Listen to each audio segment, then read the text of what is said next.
Welcome to another episode of Angels, Positivity, and Love. I am super fortunate from the East Coast, Philadelphia. We've got Kilkenny Tremblay. Now, you're going to know her a bunch of different ways, and she's got a really big bio. Show host of the Modern Mystic podcast. Now, that's been a top 100 with Apple, top 2% overall with, like, I'm going to say FeedSpot or Listen Notes.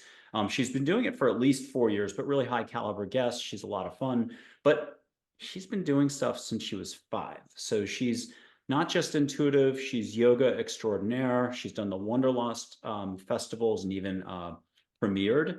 She's also a teacher's teacher when it comes to yoga, asana yoga, if I said that correctly. I mispronounce everything, folks, so always be gentle with me. But Kilkenny has been there and done that, and she's living the life. She had a yoga studio for, I think, about 4 years, right up until the pandemic. And so here she is from Philadelphia. I'm just saying she's intuitive, she's talented, and she's dedicated herself to like a life of service, helping others. I think that's probably the most important thing to leave with everyone here. Kilkenny, welcome to the show. Thank you so much for having me. It's so much fun already to be here. Yeah, we did a little bit before the show, and it's always not awkward. It's just how do you tiptoe into someone else's world, especially a very talented person, and offer anything, at least a dad joke. How about that? So I love laughter, smiling, and just taking it easy. And my personal belief and a reminder to everybody is I think you all have it within you here. You've got a big heart. You just might have to slow down the doing a little to appreciate it. And with that, let's let Kilkenny kind of take over the show. Can you start us off with something flavorful that's been impactful lately on your spiritual path? Absolutely. I love your energy and wisdom of just being playful and being joyful, because part of what I do is I coach people to develop their psychic gifts. I help people develop their intuitions. And it's so key. I think a lot of times we get really spiritually, tight. And I always say, like, we wear loincloths too tight in the yoga world. And so I love your energy and this wisdom of really the more expansive we can be, the more playful, not taking all the spiritual practices in the way of the development of the different gifts and capacities. If we can take them a little more lightly and be more playful, that's when they really open up for us. So first of all, I just, applaud you and honor you so much for that theming and that message. I take my practices really seriously. I'm like very regimented, but then when it comes to developing the gifts, I think we can be really playful too, and that really helps. So And you have an incredible yoga background, but also you're an adjunct professor at Temple University there in Philly.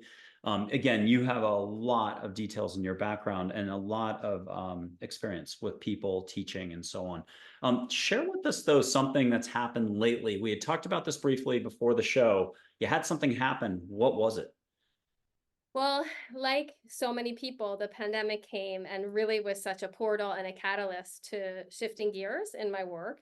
As you mentioned, I had a yoga mindfulness studio and had always offered psychic medium work, astrology work, both of which I'm trained, more on the side, more as like for friends, for family, people who found me. And that's the way I offered that.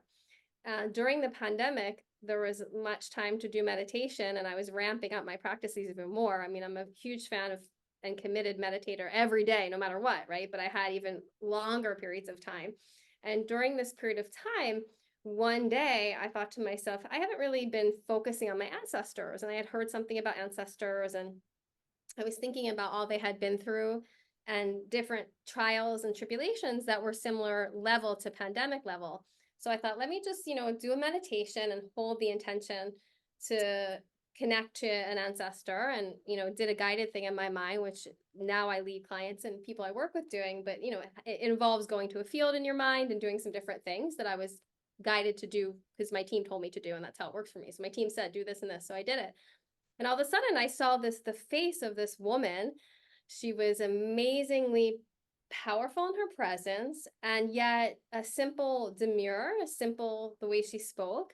And she started showing me different things about her, like her back hurt. She showed me her shoes, the heels that she had to wear. She showed me gardening and doing copious amounts of dishes. She showed me a bunch of daughters that she had, all this amazing information. And she had some, tidbits for myself as well. And so, I could see her face so clearly and had this time with her in meditation. And when I was finished, I asked her, about her name. And she said her name, which sounded familiar. And then the meditation ended. So then I went to the person in my family who would potentially know her. And I mean, he hasn't told me about her, and I don't know, since I was a kid, and, didn't mention her a lot. And I said, hey, like, do you have this family member named this? And he's like, yeah. And I said, hey, did she have four daughters? And he's like, yeah. And then I said, oh, do you happen to have any pictures of her? So he went and got a shoebox full and pulled her picture out. And sure enough, it was exactly her. And it was at that moment and some things that happened after that, because I had, she had forged that connection so graciously with me, that I was really guided to share this kind of work in my readings and make them more public, that I was really here to help people connect to their loved ones on the other side. And that was really part of my dharma, which I had never in a million years thought I would do. I actually would have resisted kicking and screaming if it hadn't been so clear. But that's now so much of what I do in my readings. People, come through who have passed, and there's so much healing in that. So it's been very beautiful and very surprising. That's beautiful. And you mentioned just a little word in there, resistance, which is what we all go through, whether we know it or not, with the thinking up top. And again, you've had to navigate a lot of different, we'll call it fields, whether it's astrology, being a psychic medium, yoga, and I mean a lot of yoga. But your big emphasis with the yoga is it's not just yoga, it's your whole body, soul, we'll say heart, mind, body. It's the flow. And again, you love touching on tantric practices, mudras, mantras, and so on. Can you talk to us about how you've had to navigate all that, but how it's also how you've been navigating yourself to be here as you've experienced your growth over the years? Such a gorgeous and poignant question, because it's so applicable for everyone. The word yoga literally means, it comes from the root Sanskrit and it connected to the Latin yuj, which means to yoke and to bind oneself together. So it speaks to the body, heart, mind connection. And this is something that more and more collective consciousness has been embracing, right? The body and the mind are one. You even go to a doctor these days if you're lucky, and they'll acknowledge, like, how your mental body and your psyche affects the physical body sometimes, and many still don't. But there is a sense of mind body connection. That term lives in the relatively mainstream awareness. With the yoga, for me, it's always been about that. It's always been about learning to pace together and to fully integrate body, heart, and mind. Part of that mind, right? We have the shadow and we have the light. So it's about looking at those aspects of self. It's about making sure we're very physical and very grounded and very anchored in our body. The more psychic medium work I do, the more I have to exercise and take care of my body and eat better. Even though I was eating pretty decently, like, I've had to up level my game. The more I go up, the more I have to ground down, and I think that's true for everyone. So when we speak to the soul level, right? Rumi says, run towards everything that excites your spirit, right? What's exciting your spirit? What authentically is the life you want to be living? That's a way into the soul. What is the soul work I'm doing? How am I meeting myself spiritually? So to me, yoga really encompasses that mind, body, heart, tri-yun approach that's so key to living an authentic and really fulfilled life. Okay. What's one of your favorite examples of having helped someone to let go of what they know, to be here, and to literally start flowing more? Well, I love challenging people to really ask the universe for signs, because never in any client work I've done, when I've supported a client getting really clear, ask the universe for a sign. The universe always will show up. And so, everyone is psychic. Everyone has the ability to plug into the universe, because they are the universe, right? They're in the ocean. They are part of the ocean. And so that's one of the most exciting aspects to me of this work and helping people, is literally say, okay, particularly to the people who believe less, okay, don't take my word for it. Ask the universe. I want a sign for fill in the blank. Let me know by, give them a deadline, tomorrow at 5. Perhaps even get specific. Hey, I know I'm connected to deer, so show me a deer in the next 24 hours. If I'm meant to fill the blank, or if you exist, show me deer. So you can get that specific. And that's really exciting to me, because I think so many people even people who are very spiritually oriented don't realize that it's totally a relationship, and spirit loves to dance, and spirit, like you, loves to play. And so spirit will affirm for us in the way of signs and synchronicities if we ask for them, and if we open up to perceiving them and paying attention to them. And then life becomes incredibly magical. So that's my favorite part, and for me, my jam and my podcast, Modern Mystic, is about finding the mystical and the mundane and the magic in the present moment. And so that's really my favorite thing to do and help people, and the way I like to live. Your show is the next question, but for 1 second, we'll finish up with what you were just saying. So remember, if you can remember to do something outside of thinking, like to make it fun and to challenge the universe to bring in some more sparkle, a sign, a mantra, as you would say, anything. Okay, tell us about your show, but tell us a couple of highlights. Who challenged you the most? Who's been the most fun guest? And did you get a sign in the middle of the show? The lights blinked 5 times. Literally a butterfly flew through their side of the screen, your side of the screen.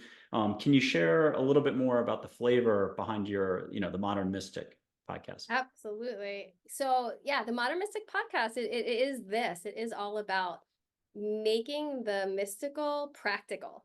And so I like to really have guests on who offer practical, actionable steps in the way of their expertise to help the listeners make their spirituality an actuality. So that is the real intention, how to help people make their spirituality an actuality. And so, in terms of your several fun questions, one guest I had, her name's Deborah Silverman. She's an amazing, very well-known astrologer to Sting and Jennifer Aniston, and I've worked with her a lot, and she's trained me.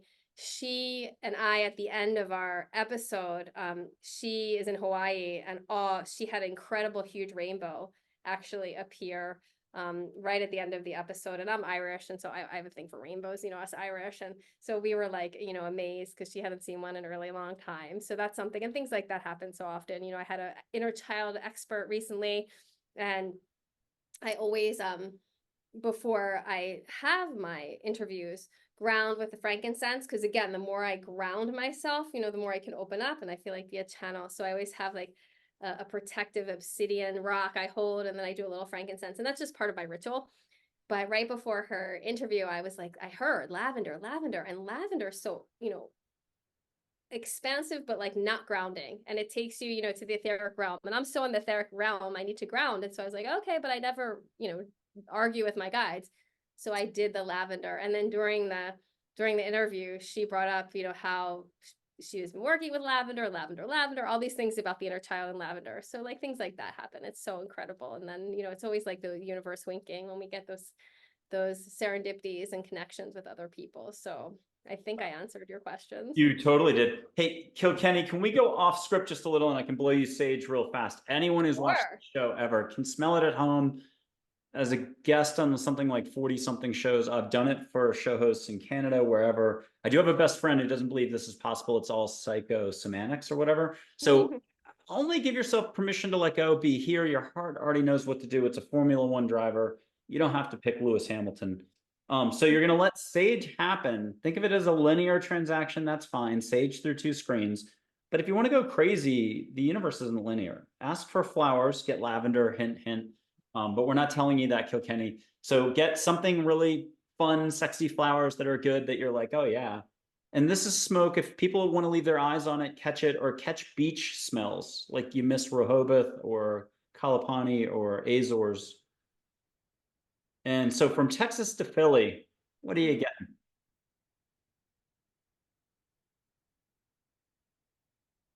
Yeah, I'm smelling the bay of a beach I know really well. And I'm also smelling an abundance of roses, like a ton of roses. And I love roses. So roses come through strong, and a bay smell. So I don't know if people watching or listening later, because so often I find that whatever I'm getting, it really speaks to a lot of the people listening. So I'm curious if we'll get comments that other people have connection to like the beach bay smell. And then the roses. Thank you. So I love it. I've only had one heart stopper on. Oh, I forgot to do it one time. The guy was so nice, totally talented. He's from a different area, doesn't use the intuition speak at all, no lingo at all. But he might as well be teaching intuition. He was so good. I was so happy. I forgot to even blow him sage during the show. But I'll mention Irish angel mystic Lorna Byrne was on the show, and I did remember to blow her sage. She was like, Mike, I don't smell sage. And I was like, oh my God, first time I've struck out. And she's like, but I do smell daisies and roses. And I was like, goodness. Okay, so let me read a quote to you randomly, and it'll be like a Wayne Dyer quote, straight from an angel, Mary, somebody said it. And we'll see what I get. Okay, Archangel Michael said this one in 2014. Take anything I say with a grain of salt, but ego is getting lost in thoughts regarding tasks, goals, and perceived accomplishments.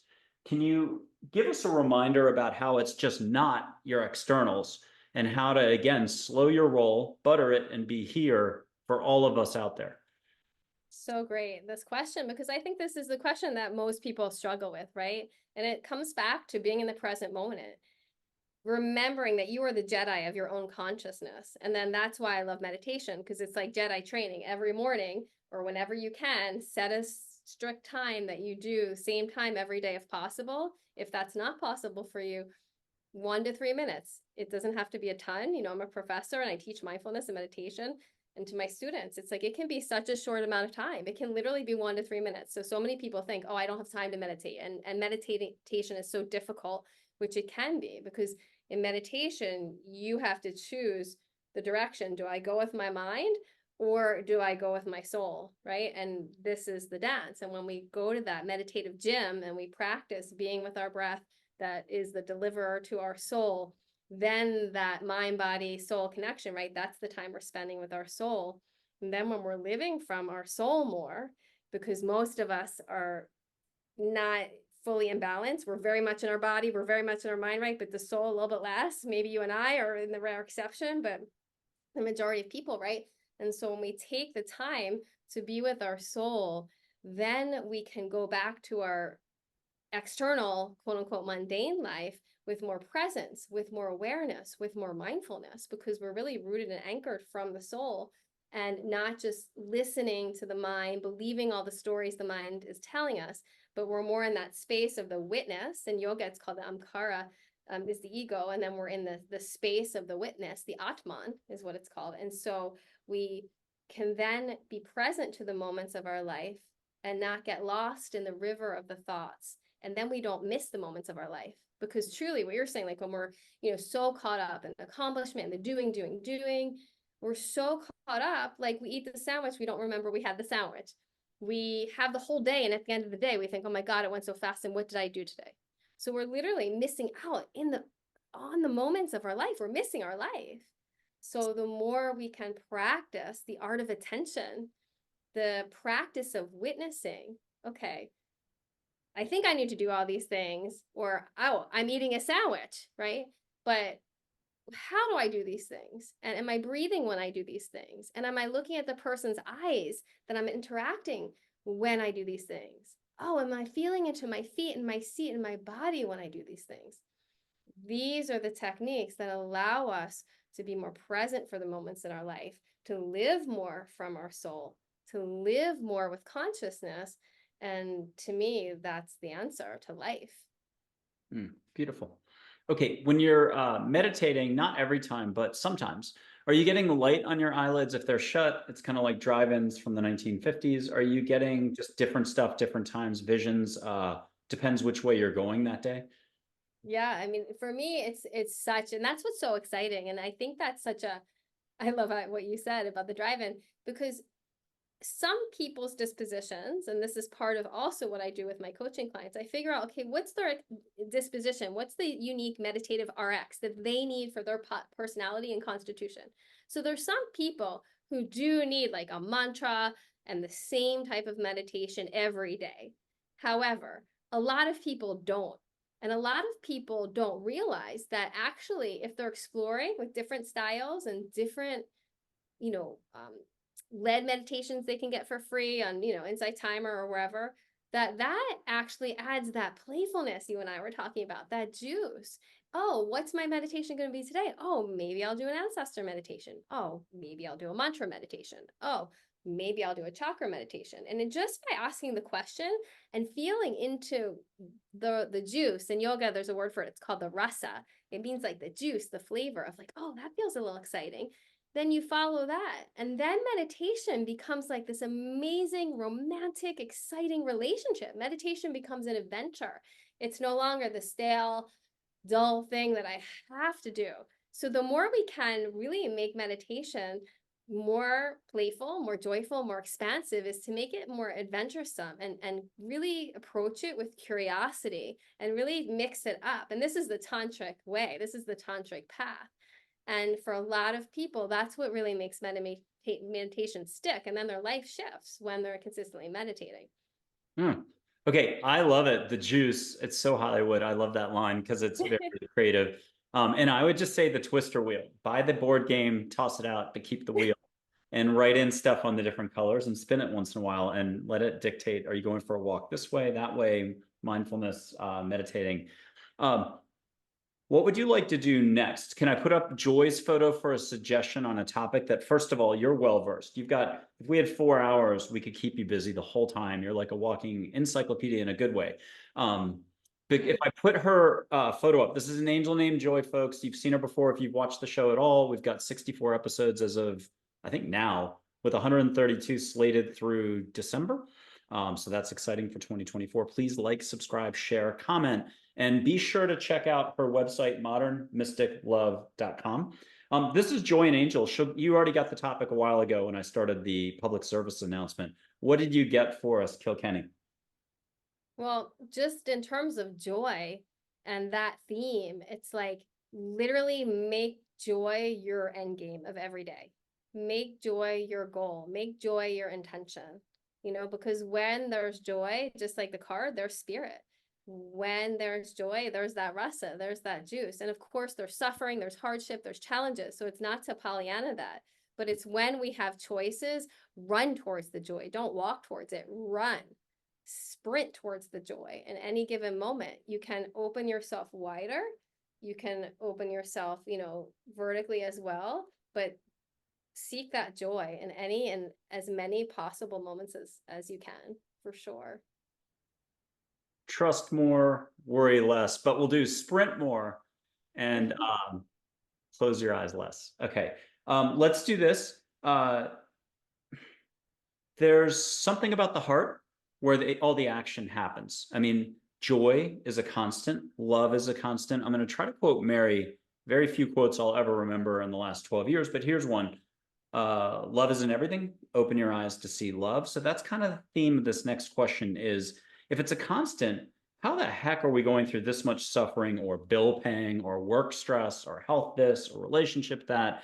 And back to what you were saying, how can we have more fun? How do we navigate this beyond just the meditation mindfulness thing? How do we grow our awareness, not more thinking? Yeah, such a great, great, profound question. And I mean, we could talk about this alone for 4 hours. I think that so much of it is our perspective. And I think that's part of spiritual maturation, holding two perspectives at once, right? That, like, the quote unquote in the Buddhist tradition, they call this upeksha, the ego vision perspective, where you pull back, and you can see, okay, there is the perspective that everything is love, right? We know, when people on their deathbeds, it's like they forgive almost everything. They just wish they had loved more. They wish they had taken time to be with their loved ones more. They wish they had seeked out more joy, more adventure, right? These are the main things that come up. So they're in that ego vision, that upeksha, expansive vision. And then we have a more day-to-day limited vision, that blocks, that precludes. There's a famous word a lot of people will know watching this and listening to this called Maya, right? It refers to the film, the curtain, so to speak, that blocks that perspective. And then we have a more limited perspective of, what I need to do, what I want, my goals. And then we get contracted.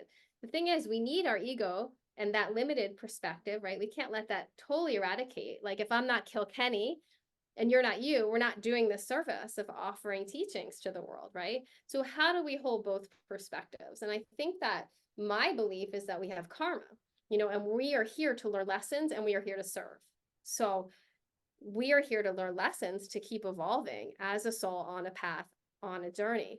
And so there's certain things we have to experience. There's certain levels of suffering that we have to, because it's Earth School and we're here to learn those lessons, I do believe, however, when we move towards the flow of grace, towards the flow of awareness, towards the flow of practices, they start to act like a raft that help us float.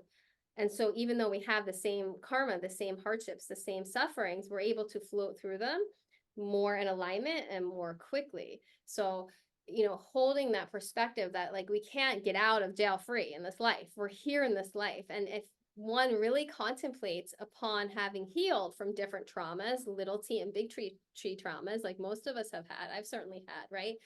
When there's a certain level of healing, one can turn and look at all those traumas and think, thank God for them. When you think, thank God, thank Goddess, whoever you thank the void, if you're a Buddhist, right? It becomes because why? Because they've taught me so much, and then I can serve others. So it's the karmic lessons and the healing and the understanding and the diamonds we take from them eventually after we have to go through the cave and the darkness and the muck to get the diamonds, right? And the smuck. When we come out of that cave and we can see, oh, these traumas, these challenges, they really are of such value for myself, and then offer so much light and multifaceted ways of seeing things to the world. And I think that's really what it's about. So it's there's no way to avoid the suffering. However, again, particularly when you're not suffering, because I think it can be easy for people, like when things are going quote unquote kind of well or decently, so many people can get on autopilot, and then the suffering comes and it's very hard, and it'll inevitably come if you're here, right? And then they move towards their spirituality, and then they move towards their practices and they help them. But then it's easy to kind of coast and then not do your practices every day, or not engage with your soul work every day because things are going decently enough. And then we have the challenges. And so I think that's a shadow of spiritual practitioners, that it's important to look at, hey, if things are going pretty decently for you right now, or okay, run towards your practices, up level your connection to spirit, start to play with more growth of your intuition, start to think about which areas do you want to learn about, chakras, about angels, whatever it is, and really dive deep. Don't wait till the crisis, and then you have more fuel to handle the crisis if you do that when you have periods that aren't as challenging too. So I really have experienced that too. Speaking of running, I know Archangel Michael, I think it was, said that running is compassion, but exercise is compassion, which is a kind of it opened my eyes a little bit, because I was like thinking about it. And the more you get into a flow state, or just, we'll call it here, one with the weights, one with the tennis racket, one with the running, you're letting go. And it doesn't really matter what the details are at one level. Don't tell anybody who just got into a car wreck yesterday, divorced, trauma this, trauma that. They're not going to want to hear it. But at some level, you're letting go of details and you practice hitting the heart button. Can you share with us a little more on the mudra, the mantra? And I'm not going to get the last one right. I mean, I understand mudras and mantras, but the tantra thing, or tantric practices, how about that? That I'm a little more murky on. Like a mudra, I got given one of these, and do you have a surefire mudra that in certain situations you're just like, I'm calm again? Do you have one that you absolutely use? And it can't be doing this, in traffic, and it's considered flipping the bird. Okay. Totally. Well, we can start with the mudra. So mudra is simply a hand position, like you said, and the hands hold so much energy. We know we have so many bones in the hands, first of all. A lot of you might know, but a ton of bones in the hands, more than any other part of the body other than the feet. And there's all these energy centers in the hands. So when you move the hands, like in reflexology, have you ever had reflexology? Like if you just have someone work on your feet for an hour, it'll blow your mind how your whole body feels shifted. And it's the same thing with the hands, because of the amount of nerves there, because of the amount of, they're called vayus in Indian health Ayurvedic tradition. In the Chinese tradition, the acupuncture, right? It's the qi, and they work in these ways. So when we position the hands and even the feet, but the hands are more mobile. So in the yogic tantric tradition, they focus on the hands because you can move them in more and greater variety of positions. You shift your consciousness. It'll change how you feel in the psyche and your body and your psychology. So one that I love is you can take your left hand and place it palm face forward. So I hope you can see that, right? My wrist is flexed. The shoulders relax. You can take your other hand, your right hand, and just simply place it on your heart. And this is actually a combo. So you can think of like a Groupon, like a sale, because they're two different mudras, right? But this is Karuna mudra. Karuna is compassion. So we remember the archetype in the Asian tradition. It's called Kuan Yin. Buddhist tradition. It's a huge, beautiful teaching, right? As spiritual practitioners, we have to have such compassion. You know, if we're so strict with ourselves and berate ourselves, you know, then we might run away and not do any practices and wash our hands of all of our spirituality completely, right? It's remembering our humanness, remembering our suffering, and giving great love to ourselves, knowing when we do all that, then we can actually give more love to others. So it's that remembrance to have compassion. There's a wonderful, it's actually in Aikido, and there's a tantric aphorism that mimics this. But in Aikido, they say, like, you fall off the line, like you fall off where you're supposed to be, you just get back on the line. In Tantra, they say, you make your vows, you break your vows, you make more vows.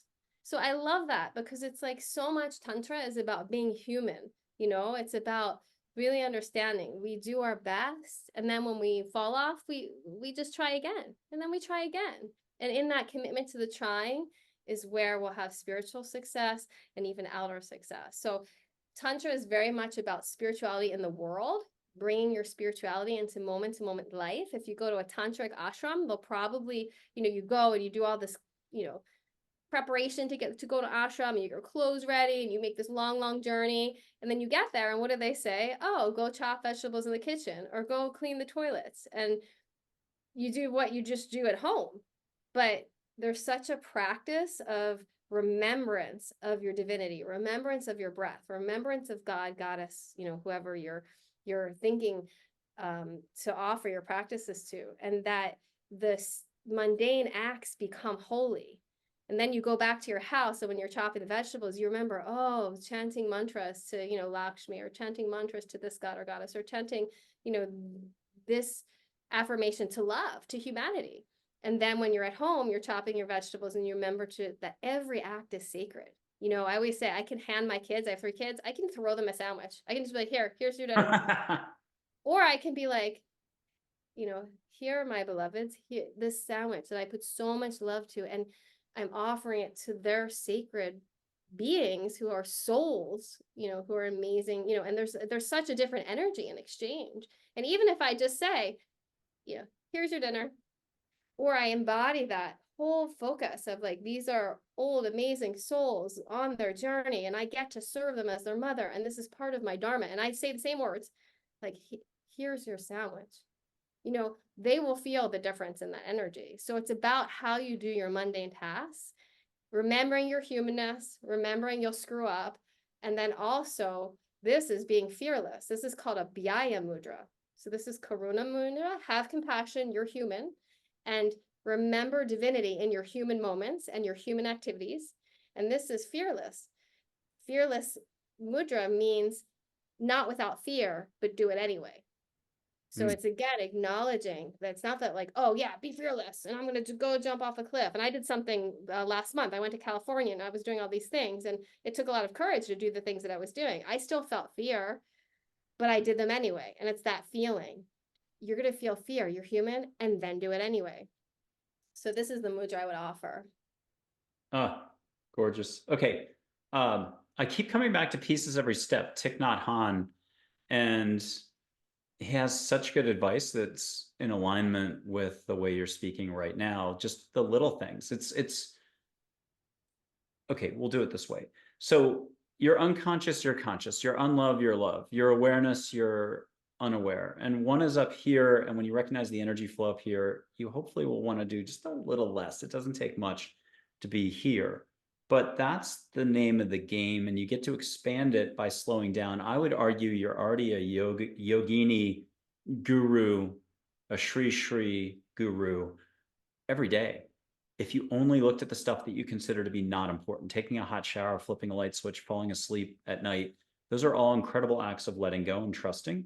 You're an Olympian at light switches, but you've never stayed up all night worrying about, did you hit the light switch in the living room 2 weeks ago, last Tuesday, or the brushing the teeth, that molar, I think 3 Wednesdays ago, I missed it. Oh my God.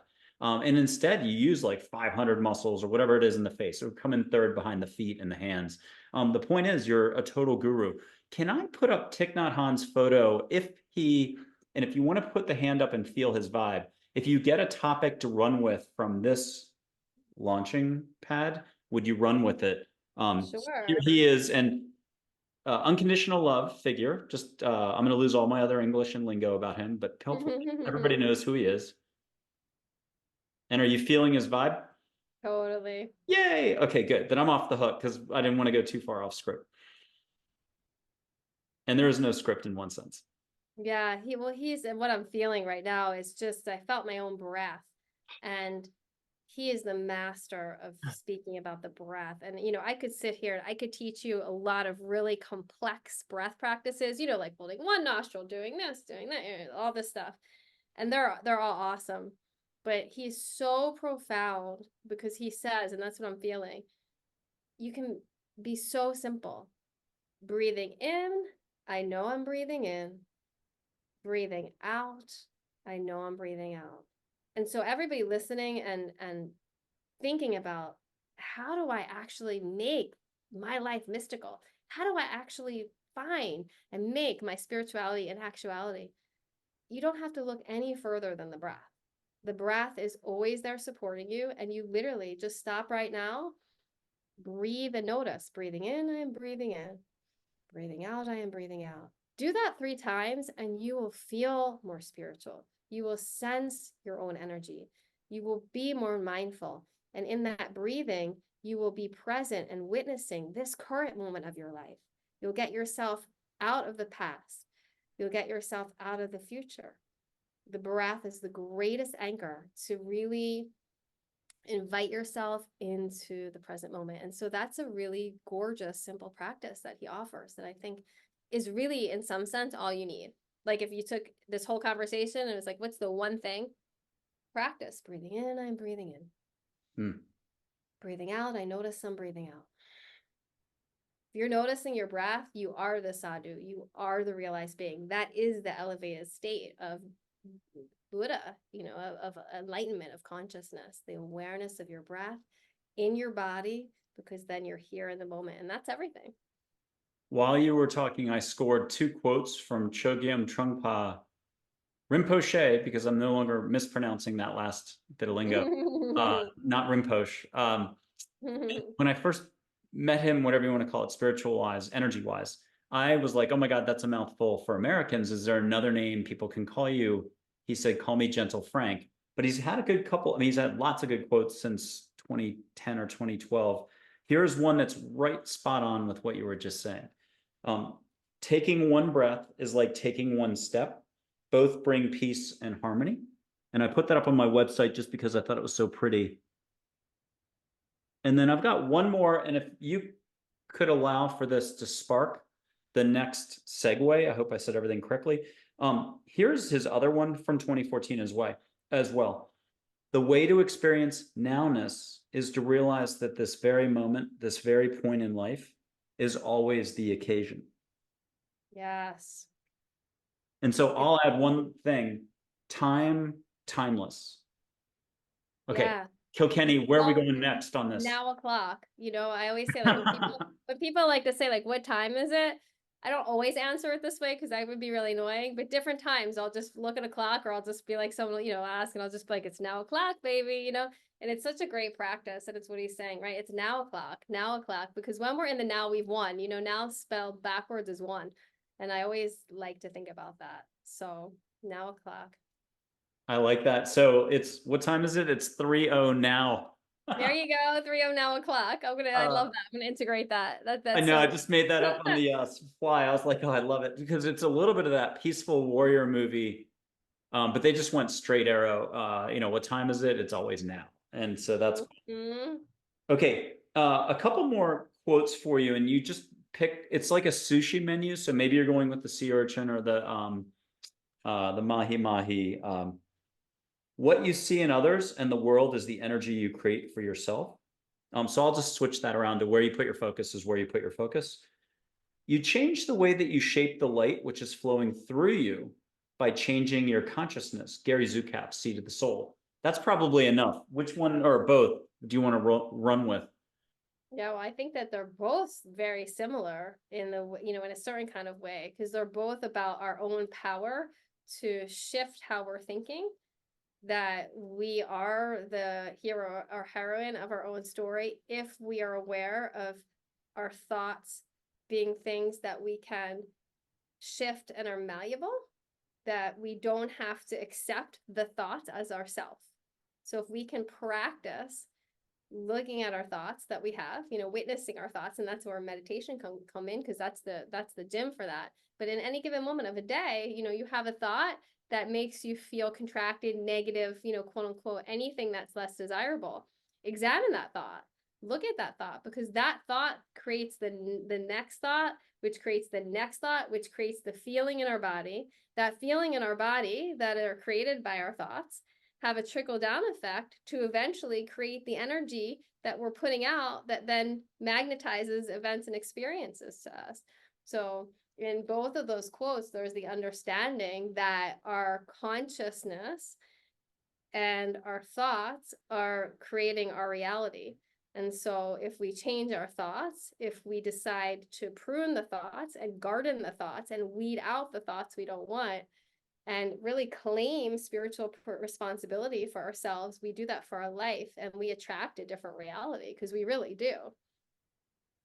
Okay, I'm gonna try to re-summarize it in a non-linear way. So you know how we all carry around a lot of baggage. Let's let it be Samsonite, 1950s style luggage. I mean, if you've done a lot of living and you've got a lot of divorces and a lot of this, a lot of that, we can have a wagon train. So we're putting one piece into our car where we're supposed to be living life at a time until the point where we can't get in and drive the car anymore. So you got to like lighten up, get it out of the vehicle. That's what Kilkenny does for folks. Do you want to tell us which part of your, I know it's going to be the whole thing, of course, and each person's different, but what's like one area of the practices that you do? You've got a lot of modalities that you just can't get over how much fun it is. It's the coaching work I do. I have a coaching container called Vibrant Venus Elite Coaching, and I work with high impact individuals and help them really come out of a place of burnout, of stressed out, and really into a place of more magic and meaning and mindfulness. So I teach people magic, meaning, and mindfulness, and I help support curating their life in all different arenas. So sometimes that's, helping people through a divorce or finances or their career. Sometimes that's helping people, develop their intuition, psychic gifts. People usually come to me starting in one arena, but inevitably they're all connected. And so we work the full gamut so they can experience more magic and meaning and mindfulness. And that's really fun. I really love that work. Beautiful. Okay. Do you have a final couple of areas you'd like to take us through? Could it be travel? Have you been to India? That I did not know one way or the other. You've been to India a bunch? No, I've traveled quite a bit actually. Yeah. But I've never been to India in my physical body. I've been there many times in my meditation and my dream life. And, I've had a lot of past life dream experiences. So, my physical body, I've been to a lot of other places, but not India. Okay, what would be India like? Is it Laos, Thailand, Costa Rica? Where are some of the places you have been that have been pretty amazing and you'd also still want to go back today? Well, Egypt was very powerful. In Egypt, I went to the temples of Isis and Osiris, and that was when I was quite young. I was 20, and I had some really profound experiences, and I didn't expect, I didn't really know a lot about those lands. I didn't expect anything. And when I went to those temples and those sacred sites, I just yeah, they were incredibly powerful, and my dreams opened up, and just feeling like I had been there in a past life, and in some sense stronger than I had ever felt. So that was really, Egypt is such a powerful place that I really, yeah, I really resonated with. Of course, similarly, like the Acropolis and Greece, I felt similarly in the way of the power, and the Shakti is the word for powerful energy. So all the places where people have done spiritual practices, and there's this reserve of energy, right? This vortex that people have created from so many people practicing in their merit. So I love to go to places like that and get to be blessed and draft off of other people's energies and hopefully contribute a little of my own practices and energy. Glastonbury, England, I went to recently, and I'm a priestess. I have of Avalon, and we spent a bunch of time there, and that's an incredible place. So much Shakti there, and many people say, Christ was there, and it's an incredible vortex of energy. So Glastonbury, England is another really big one. The King Arthur legends and all that energy is powerful there too. Well, that's wild that you mentioned it, because on the APL Spotlight series, which is a little bit more of a drill down, we play a little more with angels on air, and just, it's less of a script in any sense. Ellen Holmes, who's from England, but also from like a bunch of other places, was on mentioning Glastonbury. So that's really wild. Her show, that APL Spotlight series, is out. I think it's like number 8 or something. It would have been from March of 2024. So that's cool that you mentioned it. Okay, let's talk about light for a second, whether we're talking consciousness or love's the fabric of the universe. We're talking auras, Hindu chakras, colors beyond human definition from other dimensions, that are all pleasant and fun, love and above. What can you tell us about your personal experiences? Have you always been seeing since like age 5? Sorry, what are they called? The silhouette on people again, the The auras. aura, yeah. Or do you catch it from time to time as the lights people just when you turn it on? How do you describe your whole interaction with physical seeing from the heart? Energy flows everywhere or in limited function. How do you say all that? Well, my context is that I studied the chakra system from when I was quite young. And so I really had this like intellectual infrastructure that I had studied with monks and was blessed in that way. And so I really feel like when we study things intellectually, the benefit is then the cosmos can come in and fill it in for us because we have this clear structure in our mind. So like now, despite having studied and including having studied chakras since I was 5 and had that whole lineage in my mind's eye and energetic system delineated for me, in my psychic work, my team now talks to me in chakras. So I'll see people's chakras. That didn't happen until, I don't know, the last like 10 years or so, like 7 years. But because that system I had studied for so long, that's how the universe speaks to me in my psychic work. I see chakras, I can see deficiencies and I see colors and things like that. But that's something that developed over time. And I credit meditation. You just keep meditating and worlds will open up for you. And that's been my experience. So I really see so much in terms of the chakra system. And it's such a powerful system of these 7 energy centers that are stacked. And they're like rooms in a house, like a kitchen you cook. In a bedroom, most of us sleep, right? And so chakras, these 7 chakras stacked energetically, they're wheels of energy on our central nadi, our central main channel of energy and life force energy that flows up and down. There's 7. Each one processes different experiences and aspects of our life.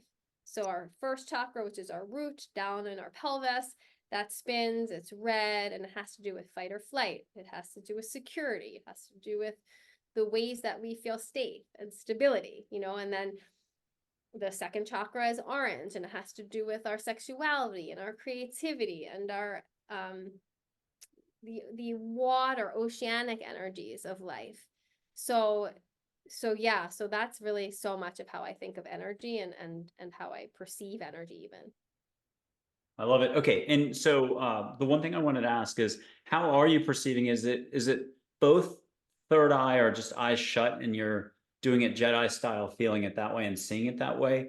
Or is it physically, if a client walks in the room and you wanted to do it this way, because you've got other ways you roll, can you see their light on them and get your information that way if you wish?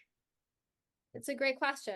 For me, I'm very much I'll receive whatever spirit wants to show me. So sometimes I'll see, a client. One of the things that I help people with who want to develop their psychic abilities is learn how to make boundaries with spirit. And that's been a huge lesson for me.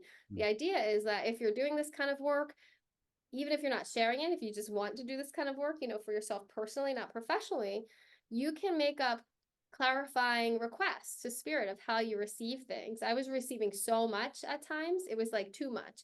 And then I learned, oh wait, I can say, hey, please don't show me chakras on every person I run into, right? Please just show me when I ask, you know? So if people come to a reading for me, with me, I'll, you know, I can ask spirit, or I'll ask them sometimes, you know, hey, are there any balances here? You know, people have deficiencies, people have excesses, and I can see those and they'll show them to me if I ask. However, there are other times where someone will come to me for a reading. This happened recently, and I just saw the entire room I was in, but it turned blue. And I was like, huh, you know, so I said, oh, like, I'm seeing, you know, it's interesting. Like, I'm seeing so much blue, and I'm wondering, is blue your favorite color? Does it mean anything to you? And she said, you know, well, not really. And it's like, okay. And I said, and then right away, my mind went, oh, throat chakra. So because the whole room was just like blue. And so I said, you know, I'm seeing the room is blue, and I'm thinking maybe it's connected to your throat chakra. Is there any reason why they would take me to your throat right now? And she said, oh my God. Well, two things. First of all, I'm sitting in a room that's blue. And she said, and secondly, I literally just got back from a doctor appointment, and they're trying to decide whether or not to take my tonsils out. And which is your, you know, obviously your throat. And I said, okay. She's like, I was thinking of putting it off. So she and I talked about, okay, it seems like your team is saying get a second opinion and don't put it off. And she didn't. And she went to the second opinion. She wrote me later, and she needed them out. And she's so happy she did, because if she had waited, there would have been complications, you know? So this is how the chakras play into the work, and how sometimes they just show it to me, you know, the colors. So I pretty much know now if they're showing me just like an amorphous orange, it's someone's, I need to talk about someone's sacral chakra. If they're showing me green, I need to talk about someone's heart chakra. Okay, last question, last item. What would you want to leave us all with for a mantra? If we say it enough, we're connecting to the universe, connecting with all there is, or just our higher selves, our soul, but not just. How do we be more love, share more love, show love always? Good luck. That takes lifetimes, or just a day or a single moment. 3 o'clock, 3:00 now. Yeah, now o'clock. What's a final, exactly. What's a final mantra you want to leave us with? I really feel moved to share the mantra that's very ancient and very powerful. And I chanted a lot when I was a kid, and still do from time to time. And it's literally the two syllables, so hum. So, S-O, you can leave it like the word so, and then hum, H-U-M. And what you can do is know, like the places that I went, and there's so much merit there, right? These places where many people go and pray and offer blessings and things, right? They're these vortexes of energy, and these places become powerhouse places of energy, and that's why people pilgrimage there. In the same way, the mantras are powerhouse vortexes of auditory energy, and they're party favors, and you can use them knowing that you've got the support of lineages, great masters, millions and millions of people who have prayed and used them. So you have this amazing acceleration of energy. You know, you can like be riding your bike, you know, into a storm, or you can have the wind at your back, as the Irish said, and it's so easy to flow, right? So you've got the wind at your back when you use these mantras. And you don't have to think about what these mantras mean if you don't want to. So hum means I am that. They're people who are very much in their mind, and they're very intellectual, and their prowess is very high, and their thoughts are their way in. So if you're that type of person, you might want to think of it. You might go inhale, so I am, exhale, that. And in your mind silently, you coordinate the mantra with your breath. So inhale, so, exhale, hum.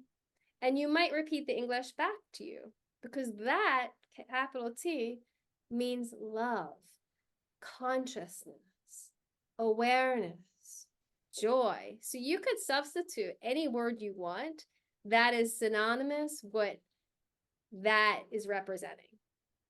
Anything good, anything positive, anything that elevates your state. Or if you're more of a feeling person, and the words are too much, or maybe you think so much you don't want more words, you can simply focus on the Sanskrit syllables, and you go inhale, so, silently, exhale, hum. You could even start with a gentle whisper aloud, and then after a few times, take it silently in. and you just hear your mind, inhale, so, exhale, hum. And this is a beautiful hack because not only do the mantra syllables hold this wonderful, pure positive energy that then you're getting a hit of, but it also, you can't think two thoughts at once. So it hacks your brain. So if you're repeating syllables, mantra, which literally means mind tool, mantra, then you can't have any other thoughts.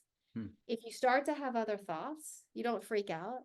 You say, oh, wow, I'm noticing I'm having other thoughts. And you're already back to the practice. And you bring it back to so, hum, so, hum, so, hum. And you can do that for 1 to 3 minutes. And if you do that every day, 1 to 3 minutes, you'll notice that the mantra will start coming to you when you're not beckoning it. And you'll be on the subway or someone pisses you off. And all of a sudden the mind might start going, so hum. And or you can claim that and go, oh, this person's really pissing me off. Let me breathe. Inhale, so, exhale, hum. Inhale, so, exhale. And it helps to detach you from the anger and tethers you to the space of consciousness and the field of love. So it's a powerful mantra practice. And you just brought us full circle from the beginning of the show. Okay, Kilkenny Tremblay, you've been fantastic on Angels, Positivity, and Love. Please check her out at modernmysticlove.com. The details will be under the video, but be sure. Just excuse me for interrupting, but it's modernmystic.love.